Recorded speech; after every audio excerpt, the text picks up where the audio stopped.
Shalom Aleihim, Assalamualaikum, Assalamualaikum. Bersama dengan saya lagi di channel Nasrani Indonesia. Kali ini membahas topik yang menarik nih, yaitu perbedaan Yesus dan Isa. Ya, banyak orang yang menyangka kalau ini oknum ini sama. Ya, Yesus adalah Isa, Isa adalah Yesus. Saya temukan bukan cuma Muslim tapi Kristen juga ada. Nah, saya ingin share di sini apa adanya. Ya, saya tidak mereka-reka, saya tidak membuat plesetan gitu ya. Jadi saya menyajikan apa adanya gitu dari kedua sumber referensi yang penting. Referensi apa? Kalau Yesus itu saya ambil referensinya tentunya dari kitab Perjanjian Baru Kristen. Sementara Isa dari literatur Islam, hadis atau Quran sendiri gitu ya. Nah, kesimpulannya nanti adalah ujung-ujungnya menyatakan Yesus itu bukan Isa. Isa juga berbeda dengan sosok Yesus. Kalau ingin menyamakan, ya siapapun yang ingin dipersilahkan, tapi sekali lagi itu tidak sesuai dengan isi kitab yang saya tadi ajukan sebagai referensi gitu. Jadi ini dua sosok yang berbeda jauh, tapi diupayakan untuk disama-samakan jadinya gitu. Yesus sendiri itu adalah sosok legendaris, seorang rabi dari Yahudi, ya, lahir sekitar abad 5 sebelum Masehi, mulai mengajar tahun 26 Masehi sampai 30 Masehi, ya. Jadi beliau punya murid, ya, 12 rasul dan 70 yang lain.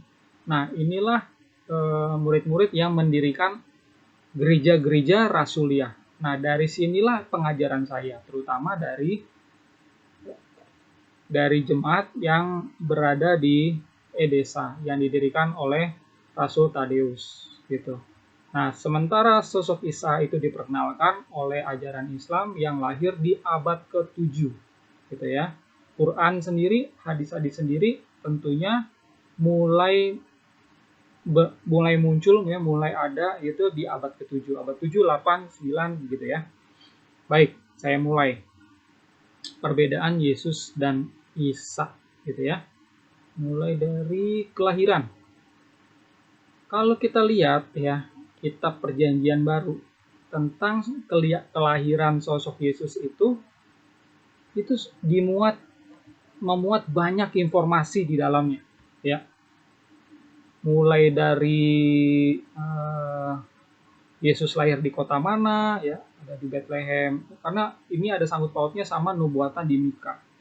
Yesus lahir di palungan ya, bukan di rumah penginapan. Yesus ada juga dicatat ya di Injil Apokrifa atau Injil Protevangelion karya Uskup Yakobus. Walaupun ini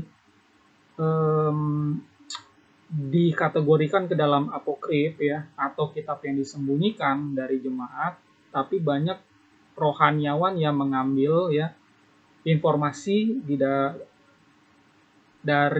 tentang kelahiran Yesus dari kitab ini, karena memang informasinya dianggap itu relevan ya, tidak bertabrakan dengan Injil kanonik gitu ya. Oke. Yesus lahir juga di zaman apa? Di zaman Raja Herodes, itu juga dicatat ya. Sementara ya, kalau kita melihat atau mencari di mana atau bagaimana kelahiran Isa, informasinya itu sangat-sangat sedikit, minim ya. Bahkan yang kita dapati hanya keterangan kalau dia lahir itu pada pangkal pohon korma gitu ya.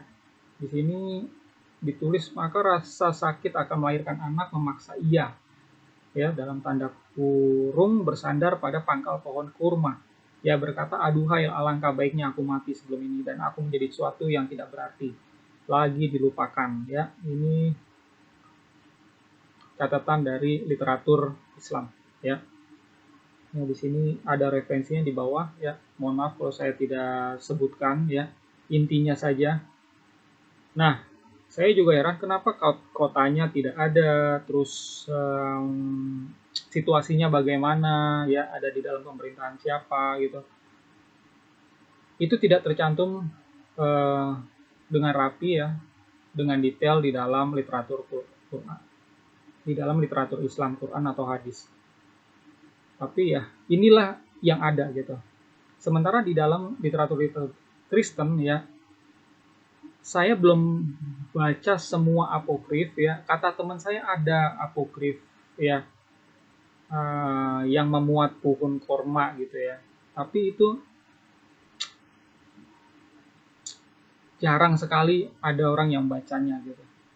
Apakah sama ya? Nah, yang paling penting ya informasi yang tadi saya sudah angkat gitu ya. Nah, jadi di sini ya dijelaskan kalau Yesus di dalam Injil kanonik itu tidak pernah tercatat berhubungan lahir di bawah pohon kurma gitu. Jadi ini suatu hal yang ganjil ya. Kalau mau disama-samakan ya berarti tadi mengambilnya dari sumber naskah Injil atau kitab apokrif yang banyak ditolak oleh gereja. Sama seperti hadis kan, hadis ada yang ditolak kan. Jadi tidak semuanya hadis itu diterima. Nah, ini juga apokrif juga seperti itu. Kitab-kitab juga seperti itu di dalam perjanjian baru. Banyak yang ditolak. Oke. Itu tadi tempat kelahirannya yang cukup berbeda ya. Lalu sosok Maria, bundanya, atau dalam bahasa aslinya adalah Maryam ya, sama ya. Dalam Aramaik dan dalam Arab ya, Maryam juga. Yang membedakan adalah ayahnya si Maryam atau kakeknya si Yesus ini. Kakek Yesus dan kakek si Isa. Nah, kakeknya Yesus dari Maryam bernama Yoakim. Sementara Isa kakeknya bernama Imran. Jadi ini dua sosok yang berbeda. Tidak sama. Ya. Dari mana didapat sosok Yoakim itu ya dari Injil Protevangelion karya Uskup Yakobus. Ya. Sekali lagi walaupun ini belum tidak dikanonik ya, tapi yang namanya apokrif itu ada bagian yang dianggap itu memang sejalan, tidak bertentangan sama yang kanonik gitu. Nah, gereja-gereja ya yang saya perhatikan Ortodok ya, Roma Katolik menganggap informasi di dalamnya terutama tentang ayahnya si Maryam yaitu Yoakim itu cukup valid gitu. Makanya ada perayaan-perayaan untuk si saint atau orang suci ya, teladan dari Bapak Yoakim ini. Jadi Yoakim tidak disebut di dalam Quran ya, Imran juga tidak disebut di dalam perjanjian baru gitu. Oke, jadi ini silsilahnya itu jadi berbeda ya.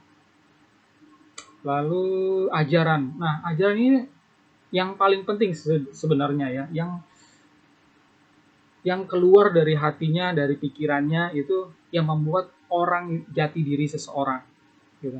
Nah, siapa Yesus? Ya lihat dari pengajarannya, gitu ya. Lihat dari pengajarannya, apa yang diucapkannya, gitu. Begitu juga Isa. Sayangnya begitu saya mencari informasi tentang ajaran Isa itu cukup minim, gitu ya. Saya cek, sorry, ada nggak? Oke, coba. Tadi ada not.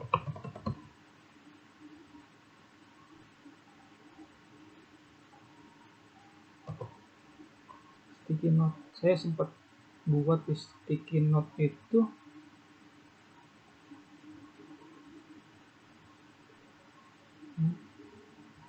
Nah, ini saya tutup.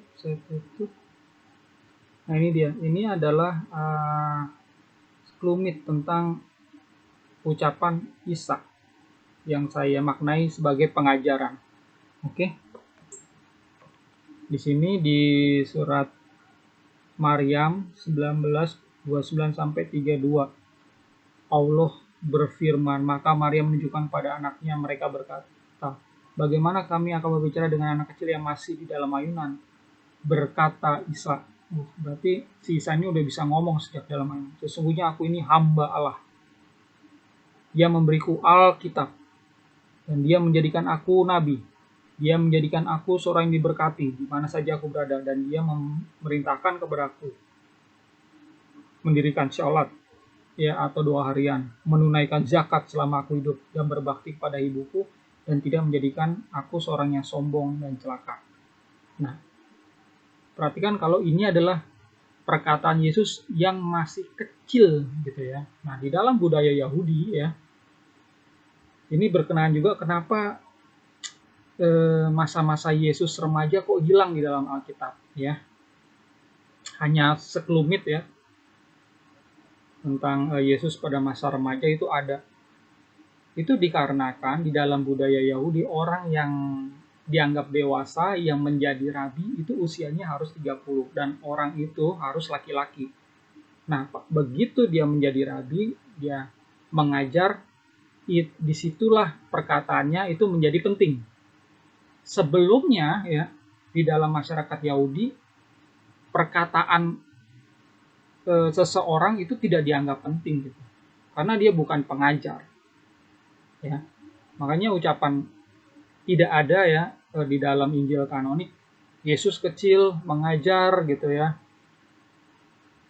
itu tidak ada seperti itu ya. Ngajarannya apa gitu, sempat ada satu cerita gitu, Yesus waktu masih kecil memang sudah berbicara tentang kitab-kitab, tapi kan tidak ada ajarannya di situ ditulis apa-apa, karena memang yang jadi sorotan utama adalah pada saat dia sudah ya diurapi oleh Roh Kudus, pada saat dia dibaptis. Nah, pada saat dia terima pengurapan, dia sudah diuji sama iblis dan dia lolos ya, dia berhasil di situ, dia baru berhak untuk mengajar. Di situ konsep kekristenan ya. Nah, konsep ke Yahudi juga sekali lagi seorang rabi ya yang perkataannya itu ditaati, dituruti, itu usianya harus 30 dulu. Harus jadi rabi dulu gitu. Nah, kalau kita lihat di sini ya, satu persatu ya. Perkataan Isa, sesungguhnya aku ini hamba Allah. Nah, ini aja udah berbeda. Yesus itu bukan hamba Allah. Yesus tidak pernah menyebut Allah sekalipun. Ya, Yesus itu berbahasa Aramaik, bukan berbahasa Arab. Jadi, pada saat dia ngomong, ya dia bicara, kalau dia berbicara tujuannya kepada Tuhan, dia bicaranya itu Allah atau dia Sang Bapa. Oke? Lalu dia memberiku Alkitab. Nah, ini juga satu hal yang sangat asing gitu. Yesus tidak pernah diberi kitab oleh siapapun, apalagi Alkitab, dalam tanda kurung Injil, ya. Tidak pernah. Apalagi oleh sosok yang bernama Allah. Gitu. Dia menjadikanku seorang nabi, ya. Nah, ini juga agak unik ya. Ya bisa dibilang mirip lah gitu ya. Dia bisa dibilang mirip gitu karena kalau diperinci lagi ya definisi nabi di dalam Islam dan di dalam Kristen itu sebenarnya berbeda gitu ya. Cuma saya nggak mau terlalu rinci ya. Di sini saya cukup bilang mirip lah gitu ya. Karena Yesus adalah nabi, Yesus adalah penyampai pesan dari Sang Bapa. Ya. Nah, kalau si Isa ini nabi dari Allah gitu ya. Mirip. Dan dia menjadikan aku seorang yang diberkati di mana saja. Bisa juga ya diterima sama seperti Kristus berada di mana saya, dia memerintahkan kepadaku mendirikan sholat. Nah, kalau sholat ini juga berbeda gitu. Sholatnya Islam sama sholatnya Yesus sebagai orang Yahudi ya. Rabi-rabi ngajarin sholat, ngajarin doa harian. Kalau Yahudi itu berdoa 3 kali sehari ya. Kalau Muslim berdoa 5 kali sehari. Apakah ini sama gitu kan? Ini berbeda. Isinya bagaimana? Nah, orang rabi-rabi Yahudi itu ngajarin para muridnya, orang Yahudi itu doa 18 berkat atau yang disebut dengan Shemone Esrei. Nah, Yesus ngajarin apa? Doa Bapa kami. Itu ada di dalam doa harian jemaat Yesus dari abad 1 sampai sekarang gitu loh. Walaupun ya tidak semua jemaat Kristen itu sekarang rutin berdoa ya. Rutin berdoa maksudnya kan ada doa baku ya 7 kali sehari ya. Nah, tidak semua kan udah banyak cabang-cabangnya aliran-aliran, tidak semua aliran itu masih tekun ya berdoa 7 kali sehari gitu. Di dalam bahasa Aramaik itu namanya slota ya. Di Arab bilang sholat. Jadi sebenarnya itu sama gitu ya. Nah, walaupun ini tidak dilakukan secara keseluruhan lagi ya, tapi tetap ya di dalam doa orang Kristen ada namanya doa Bapa Kami, dan itu tidak diajarin sama Isa gitu ya. Jadi berbeda ya. Menunaikan zakat juga Yesus nggak pernah ya mengajarkan memberi zakat itu memberi ya. Kalau memberi itu ada gitu ya, tapi di sini bisa lah dibilang mirip lah gitu ya. Jadi di sini kan seakan-akan kalau si Isa itu menunaikan zakat selama hidupnya gitu, memberi gitu ya selama hidupnya. Ya Yesus juga memberi gitu, cuma memberi apa gitu, memberi pengajaran, memberi hidup Yesus. Nah kalau si Isa ini nggak tahu nih zakat itu berbentuk apa, makanya saya bilang ya mirip aja lah. Berbakti kepada ibu ini sama ya, tapi yang membedakan Yesus itu kan mati di kayu salib. Di atas salib dia tuh menunjukkan kalau dia masih berbakti kepada ibunya. Dia ngomong sama Yohanes, Yohanes ini adalah ibumu, ibu inilah anakmu gitu. Jadi di dalam sejarah kekristenan itu diketahui kalau si Maria ibu Yesus ini ya itu ke Efesus gitu, ke tempat, ke kota di mana Yohanes ini berada, di situ sampai meninggal gitu. Nah, Isa apakah mengajarkan seperti itu? Nah, enggak ya, tapi dibilang berbakti secara keseluruhan bisa sama, makanya ini ya mirip-mirip lah. Dia tidak menjadikan aku seorang yang sombong dan celaka ya, ya sama gitu. Ada yang sama, ada yang mirip ya, ada yang berbeda sekali di dalam ajaran ya, dalam perkataan Isa ini. Nah sekarang coba saya pretelin sebagian ajaran Yesus. Yesus berkuasa mengampuni dosa manusia. Bisa enggak? Yesus mengajarkan Allah Echad ya. Allah itu Eloah, Elohim ya dalam bahasa Ibrani. Echad itu ya satu kesatuan.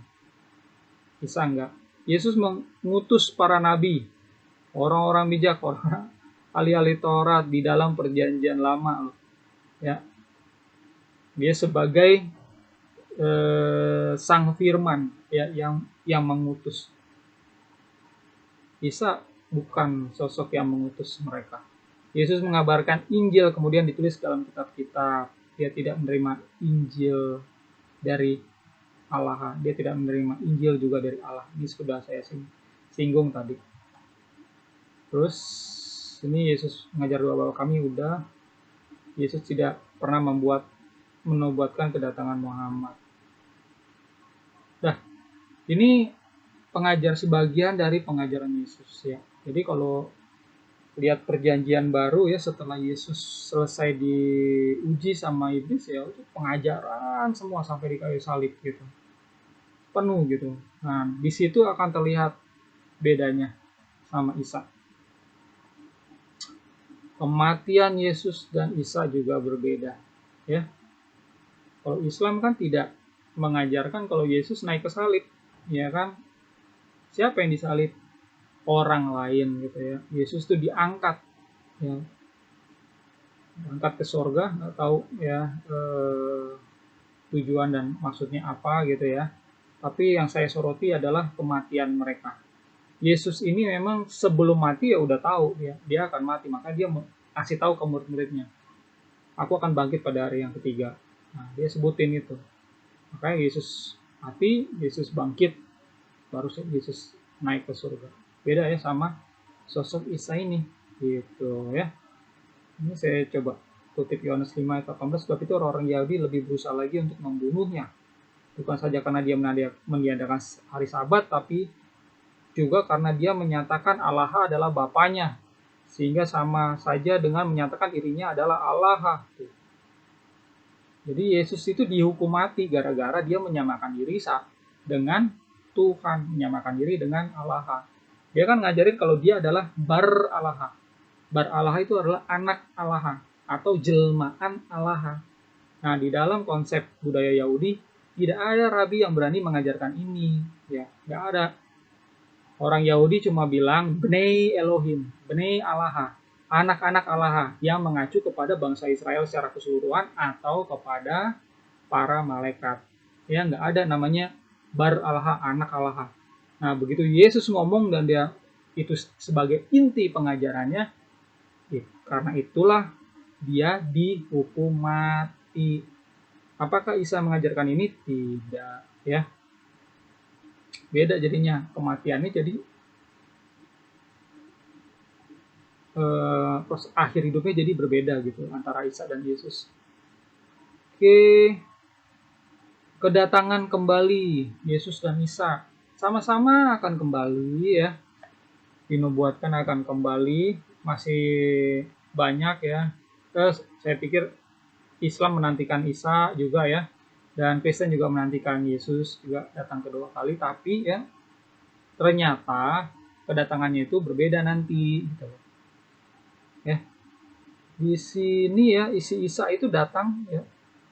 Dan demi jiwaku yang berada di tangannya sudah dekat saatnya di mana akan turun pada kalian Isa ibnu Maryam alaihissalam sebagai hakim yang adil. Kalau hakim yang adil ini sama, ya. Yesus juga akan datang sebagai hakim yang adil. Tapi informasi selanjutnya ini berbeda. Di sini dibilang dia akan menghancurkan salib dan membunuh babi, menghapus jizah atau pajak, dan akan melimpah ruah harta benda hingga tidak ada seorang pun yang mau menerimanya. Nah, menghancurkan salib, membunuh babi gitu. Ini kenapa gini? Ini ditulis, saya tidak tahu, ya, alasannya apa, dan saya hormati, ya, isi kitab suci dari rekan-rekan muslim, tapi yang jelas, ya, Yesus nanti kalau datang itu nggak ada hubungannya sama ini. Ini salib kan? Salib kan cuma salib, benda mati gitu. Untuk apa dihancurin gitu? Babi masih banyak kok ininya manfaatnya di dalam tubuh babi itu. Kenapa mesti dibunuhin spesies ini gitu, ya? Kalau nggak mau makan ya nggak makan juga nggak apa-apa. Saya juga nggak makan sih, karena saya enak aja gitu kalau makan muntah, ya. Jadi kalau nggak mau makan ya udah gitu, jangan dibunuh, ya. Ini berbeda ajaran antara Yesus dan Isa dalam hal ini, ya. Namun demikian ada persamaannya di sini, ya. Sama-sama anak manusia, sama-sama sang firman, ya, tidak memiliki ayah jasmani, nabi juga, diutus untuk kaum Israel, melakukan mujizat juga, ya. Nah, ini ada banyak perbedaan, ada juga persamaan. Sama lah kayak saya sama Pak Jokowi, samanya juga ada, sama-sama laki gitu kan, sama-sama kulitnya sawo matang, sama-sama nggak gemuk gitu kan, sama-sama hidup di abad 21, kan sama kan, sama-sama berbahasa Indonesia.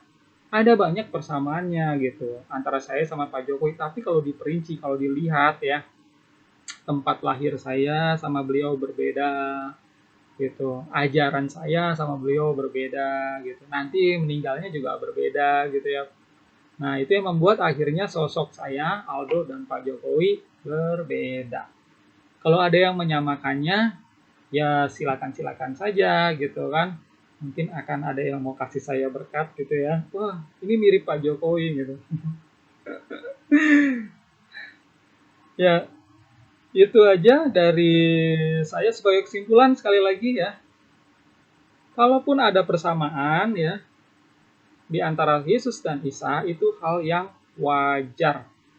Namun demikian, ya, dengan beragamnya perbedaan yang sudah saya ulas tadi, ya, mau nggak mau kesimpulannya adalah ini sosok yang berbeda gitu, ya.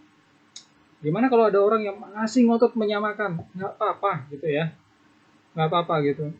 Kalau ngotot menyamakan berarti misalnya ya teman-teman muslim, menyamakan berarti kan mereka akan bilang kalau yang ditulis di dalam Alkitab itu salah gitu kan, mau nggak mau kan, supaya menyamakan sosok ini gitu loh, ya kan, mau nggak mau akan bilang Injil atau kitab PB itu salah gitu. Padahal ya eh, ya inilah yang kami pegang gitu ya, inilah pedoman pengajaran kami gitu. Kalau dibilang sama penganut agama lain salah, itu saya pikir wajar-wajar aja gitu ya, bisa diterima.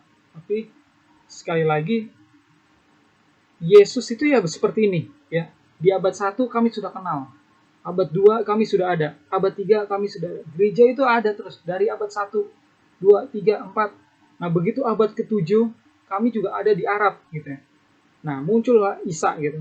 Dan kami tidak pernah menyamakan Isa di dalam Quran sama dengan di dalam Injil gitu ya. Maksudnya kami adalah jemaat Yesus yang sudah ada di ini ya, sudah ada dari abad 1 ya. Yang ke Arab itu kan beberapa gereja ya, seperti Church of the East ya, gereja Nestorian itu ada di tanah Arab juga ya. Lalu gereja Syria itu juga ada. Lalu Koptik ya, Koptik di Mesir ya. Mesir banyak penganut Muslim juga ya. Saya pikir mereka juga tidak menyamakan sosok ini gitu. Walaupun ya ada yang mirip-miripnya. Baik, itu aja yang bisa saya share ya pada kesempatan kali ini ya. Semoga ini membuka wawasan lah gitu ya. Dan kalau rekan-rekan merasa diberkati ya, saya mengucap syukur karena itu tujuan saya. Dukung saya terus dalam doa, tidak perlu kirim dana, dan kalau saudara-saudara berkenan bisa subscribe ya. Oke, itu aja dari saya. Shalom alaikum, assalamualaikum, assalamualaikum.